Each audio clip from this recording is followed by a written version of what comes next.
Hi. So I got started into illustration seriously when I went to college sophomore year. Like beforehand, as everybody else says, been drawing ever since I had a pencil in my hand. But it wasn't until like my freshman year of college when I realized I wasn't cut out for the film industry as a film major. And my digital art professor at the time, who was also the head illustration professor at my university, saw my sketchbook. He kind of brought me over to the dark side, and I've been stuck ever since. And honestly, I'm glad to be over here on the dark side. While I was in my illustration program sophomore year all the way throughout my senior year, I mainly focused on art fundamentals. I really didn't want to focus on my art style, because if I did, then I would be on that every single time and get mad at myself for not be able to create what was in my mind that I know I can do what my skills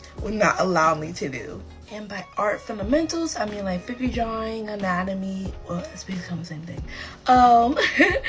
Color theory, shadow and light, all that type of stuff, which you could also learn online if you don't want to go to university. During my junior year, I started taking on client work from people who were just like, hey, I love your art, I want you to draw this for me.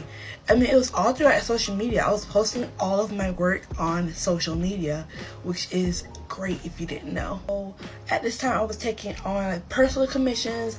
I was also slightly opening my online shop and stuff. I was selling my own prints, bookmarks, and planner dashboards, which I actually still do now on my Etsy shop. All of a sudden, like during the Black Lives Matter movement, I had 2 viral pieces go off on Twitter and Instagram. So again, social media is like a really great way for you to get noticed and build clientele.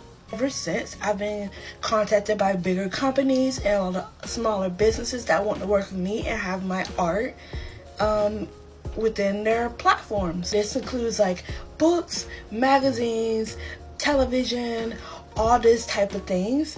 So if you're struggling to do art, like just do it. Practice. Consistency is better than perfection, as I always say. And post your work. You never know where it can get you. Have fun.